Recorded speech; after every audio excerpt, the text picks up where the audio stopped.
Greetings to our listeners.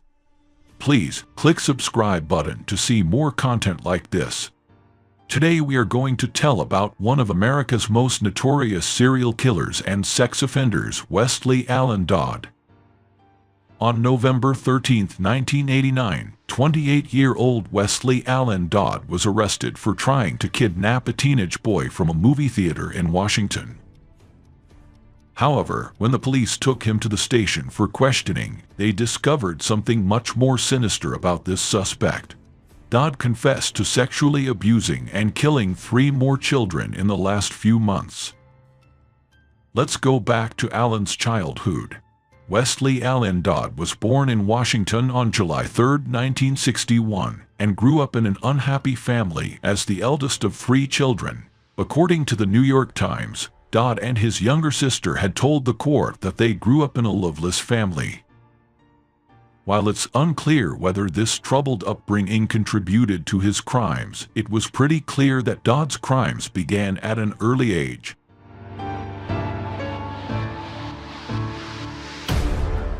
When he was 13, Dodd began exposing himself to children by posing naked through his bedroom window. The following year, he molested his 2 younger cousins, who were only 6 and 8 years old.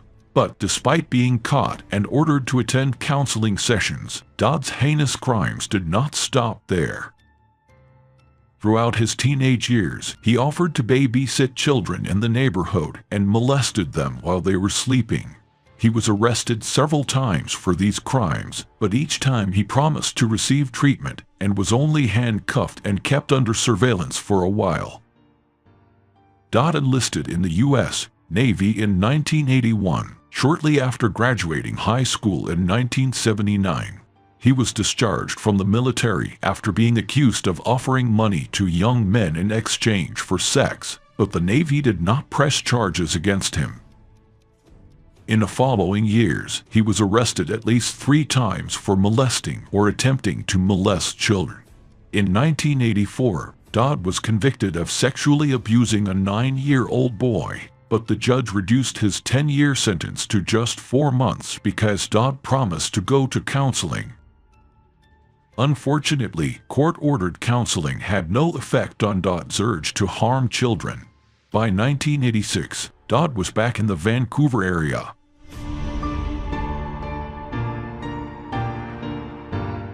He was arrested on June 13, 1987, for trying to lure a teenage boy into a vacant building. He was convicted of attempting to unlawfully imprison someone, but was released again in October on another psychiatric treatment order. Although Dodd continued therapy until his probation ended in the fall of 1988, he immediately stopped therapy and began to set a brand new roadmap for himself by returning to hunting. In his diary, Westley Allan Dodd wrote about his morbid dreams, his planned methods of rape and murder, drawings of a torture table he planned to build, and details of a special deal he had made with the devil to help him obtain his victim. In other words, the diary had turned into a sick book consisting entirely of schizophrenic and sociopathic ideas. Dodd would later tell authorities that he was not serious about his bargain with the devil, but his diary entries suggested otherwise. Dodd wrote in one entry, "I asked the devil to provide me with a boy between 6 and 10 years old to make love to, play with, photograph, kill, and perform exploratory surgery on."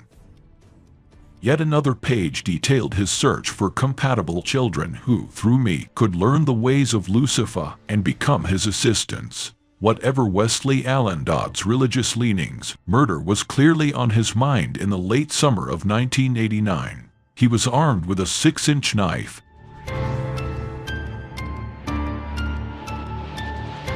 When he went prowling Vancouver's Douglas Park on Labor Day, September 4, a night before this hunting trip, he wrote in his diary, "If I can take him home, I will have more time for various types of rape rather than a quickie before the murder." Thus, the darkness in Westley Allan Dodd's mind was becoming more and more obvious. The very next evening, he hid in bushes along a path in the park and looked for a victim. Although he couldn't find a boy walking alone, He soon spotted 11-year-old Cole Neer and his 10-year-old brother William. Dodd persuaded them to follow him off the main road into the woods, where he tied them with shoelaces. He then began sexually abusing them and stabbed the children to death before running away.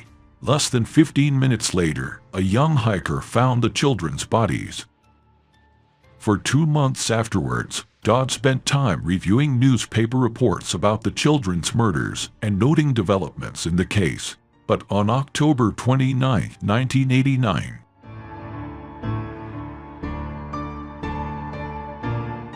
Westley Allan Dodd's bloodlust resurfaced, and he set out to commit a new murder. That day, he drove to his hometown near Portland, Oregon, and kidnapped 4-year-old Lee Iselli from a playground. Dodd was taking naked photos of Lee in his apartment and harassing the child. Towards evening, Dodd took little Iselli to McDonald's and bought him a toy. Even though the child was away from Dodd's harassment for a moment, he continued to sexually abuse the child after he returned home. The boy eventually fell asleep, but Dodd allegedly woke him up in the middle of the night and said, "I'll kill you in the morning." In the morning, Dodd actually killed Iselli. He first strangled the child until he lost consciousness, then woke the child up again, hung him with a rope from a rod in the closet, and started taking photographs of the body. On November 1, he dumped the body in the Washington State Game Reserve near Lake Vancouver. Hunter found the body in the area and informed the police. Westley Allan Dodd kept Lee Iselli's underwear, along with the photographs he had taken, in a briefcase under his bed. After Iselli's body was discovered in a short time, people joined the investigation with the help of the police to find the murderer, but no result or trace could be found regarding the identity of the murderer. No one knew the identity of Westley Allan Dodd, and he probably could have gotten away with all 3 murders had he not tried again.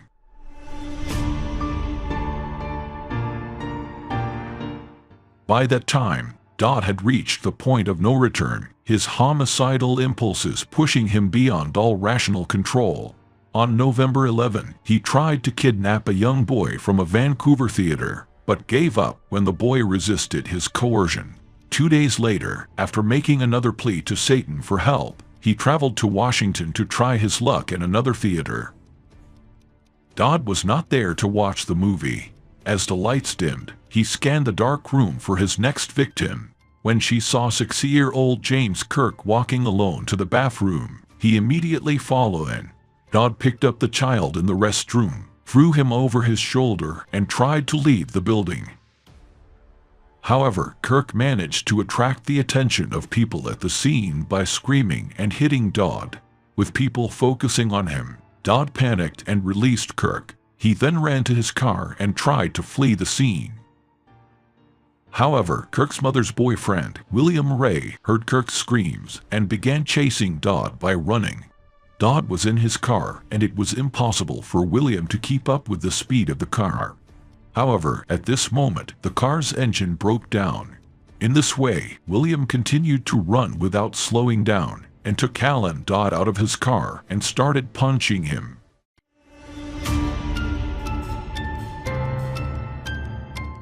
In his later statement, William Ray stated that, "I punched him and held his throat.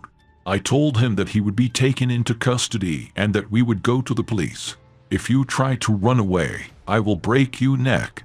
William then caught Dodd and took him back to the theater area. Here, along with other witnesses, he called police.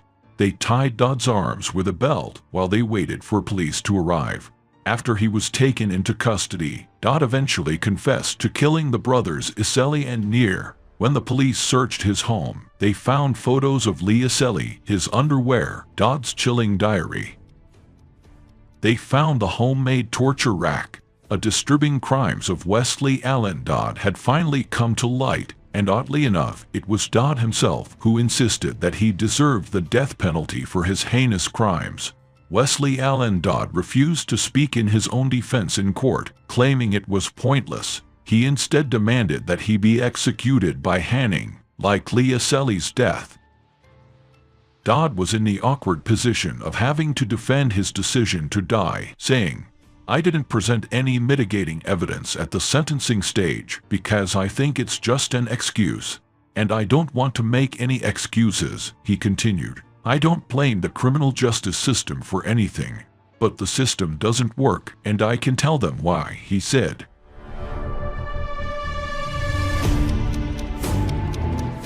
It doesn't really matter why the crimes were committed.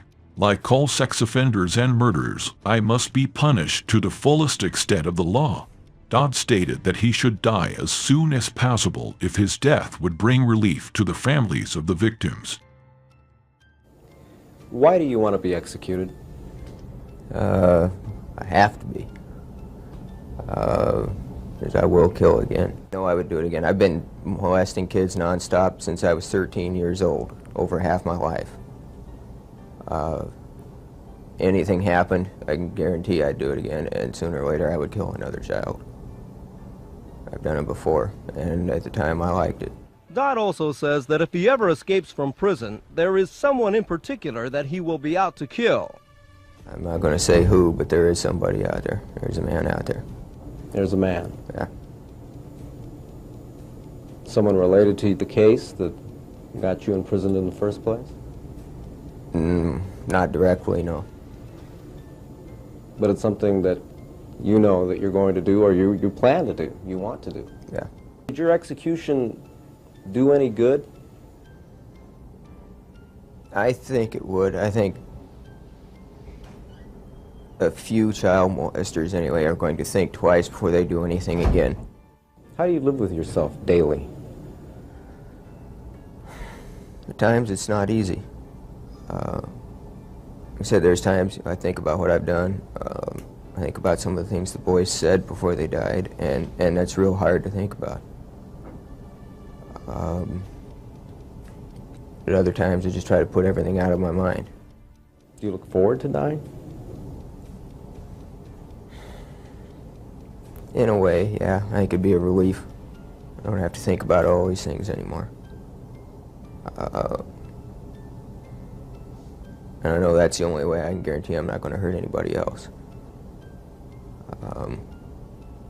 You know, right now I can sit here and say I don't want to, but I know it'll happen. Finally, Dodd insisted that hanging was the most appropriate method of execution, and that he did not want his death to be postponed through appeal. In court, he said, "I must be executed before I have the opportunity to escape or kill someone in prison. If I escape, I promise you I will kill, rape, and enjoy every minute of it," he said. Dodd wanted to be hanged because in his last murder, he killed 4-year-old Lee Iselli in this way. Dodd's death sentence was announced on January 5, after which he gave an interview. He was marketing himself as a monster to all television and newspapers.